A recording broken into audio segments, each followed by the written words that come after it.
Hi, as you'll notice, this isn't my usual set. I at work half an hour early and nobody else is here yet. I have a hot butter beer and I have a lot of thoughts, so let's talk. This year, I've just been trying to read things I like now that I'm out of school, and it's gone pretty well. So this is my summer reading wrap up. Let's start with non-fiction books. I read God, A Human History from Reza Aslan. It is a really interesting book about how people have conceived of the notion of God and how our culture has shaped the way that we think about religion. It was a really beautiful, interesting book that gave me a lot of things to think about. But there's also a really good podcast conversation with the author of this book that I listened to after reading it that kind of gets you a summary of the ideas in it and how we've shaped God throughout the past few thousand years. Well, that escalated quickly. Memoirs and Mistakes from an Accidental Activist by Franchesca Ramsey was a really interesting and illuminating book about how we organize and how we pursue activism and change in an online culture and world, because Franchesca Ramsey is somebody that I really look up to on YouTube and in life. I think she's done a lot of really good work in her career, but maybe she didn't initially set out to do all of this really good work. She just sort of did it, and doing the work is what matters. And I want to be someone that does the work. Dark Money, The Hidden History of the Billionaires Behind the Rise of the Radical Right is a book that took me all summer to read. It follows the Koch brothers for the most part, starting with their father in the 1930s and how their family has developed wealth, how other people have developed wealth. It's a book by Jane Mayer, who is really, honestly, just a good journalist. She does good journalism and created a wonderful narrative that helped me follow the stories of how the richest people in America have influenced politics and have shifted things over decades. I also read a lot of comics this summer, which has just kind of been a nice healing thing for me, to be able to look at things through the eyes of my heroes and to the people who inspired me to be a good person in the first place, who made me want to be courageous, who made me want to speak out when bad things happened and do something about it. So this summer I read Steven Universe volumes 1 and 2. There are lots of little short stories that are very easy to get through. It's wonderful for children who are just getting into comics because they're characters who are familiar and who just go on fun adventures that are funny and weird and cool. I also read Steven Universe Too Cool for School, which is maybe the best school story that I've ever read. I read Jane, which was by Aileen Brosh McKenna, which was an adaptation of Jane Eyre, which I read last year, and has quickly become one of my favorite classic books. One of the things that I was assigned in school that I actually fell in love with and will probably carry through with me throughout the rest of my life. It's weird and has excellent artwork, and it's a really good modern adaptation of what is honestly a creepy story. And I downloaded Paper Girls volumes 1 through 4. Paper Girls is the story about these 4 12-year-olds from the 80s who are all, paper girls. They deliver newspapers, but they get sucked into this weird time-traveling adventure and go back to 10,000 BCE or into the future. I think it might be the best sci-fi story I've read ever. I started reading Super Sons Volume 1, which is the story of Damian Wayne and John Kent, who are, you guess it, the son of Superman and Batman. It's a really delightful story that shows how even though their parents have different philosophies for how to be a hero that they pass on to their sons, that it can keep working in the next generation.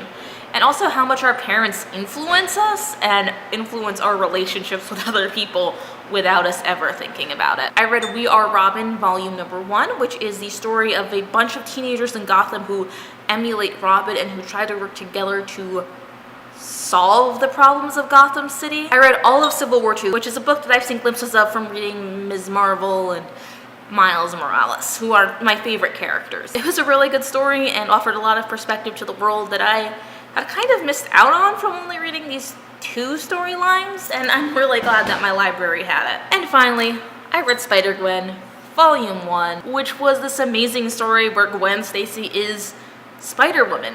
And I'm really excited to see it, especially as Spider-Man Into the Spider-Verse looks like it's going to be the best movie of the year. I also read a lot of children's books. I read The Mysterious Benedict Society. That's a series, but I only read the first book, which is called The Mysterious Benedict Society, which is about a group of 4 very interesting special children who have been chosen to infiltrate a boarding school of sorts. And they're all very talented in different ways, either from having photographic memories or being good at solving puzzles or being someone that ran away to the circus. Incredibly delightful and fun, and was something that honestly I was recommended to read my senior year of high school by someone who was a few years younger than me, and I never really got around to it. But I really respect my friend who recommended the book to me, so I guess I eventually did. It just took me 6 years. I read the Candy Apple book, which is a blast from the past. I read the book Ice Dreams by Lisa Papadimtrio, and it was this very delightful, cute story about a girl who likes ice skating and is maybe starting to like boys, which is weird. You know, it's cute, it's fun. I finished it in a weekend and it gave me a much needed relief from the other things going on in the world. In young adult fiction, I read X by Alisa Shabazz, the daughter of Malcolm X. And it is a fictionalization of his life as a young adult before he became Malcolm X, as he was living in New York and trying drugs and getting involved in gangs and gambling. It was good. It was weird. But I actually didn't know anything about Malcolm X at all. So after reading this, I read his Wikipedia page, and that's probably a good thing for me. I read The Upside of Unrequited by Becky Albatrelli, which is actually the book that I recommended in a recent collaboration with Kathy Trithart about bisexual books, and I still think you should read it, and you should watch that video that I collaborated on with a bunch of other people, because it was a great way for me to get reading recommendations. I also read Becky Albatrelli's maybe more famous book, Simon versus the Homo Sapien Agenda, which this year was turned into the movie Love, Simon, which I haven't seen yet, but now that I've read the book, I want to so badly. It is the cutest gay love story I've ever seen. And finally, what I'm going to categorize as adult fiction. I finally read Emma by Jane Austen, which I started a few years ago when Emma Approved first came on, but then never finished, because I had too many reading assignments in college. I'm just kidding. That's why. So I restarted Emma in excitement for the new Emma Approved, which is delightful so far. And I fell in love with the story all over again like I did when I was watching Emma Approved. It's beautiful and fun, and yeah, sure, goes in what is a predictable direction now, but maybe did it 200 years ago. Actually, I know it didn't go in a predictable direction 200 years ago, but it's still delightful and I loved it. Finally, the last book that I'm going to talk about today is Crazy Rich Asians by Kevin Kwan. Some of you may know that I read Crazy Rich Asians by Kevin Kwan because you follow me on Twitter, and I accidentally live tweeted Crazy Rich Asians the weekend that the movie came out in anticipation of seeing this wonderful story. It was a great story. I loved it so much. It was a wonderful adaptation, and it was delightful to see all of the food and the beautiful, opulent, exquisite settings of this book, as well as getting a really nice character-based story of just 2 people who kind of want to be in love with each other.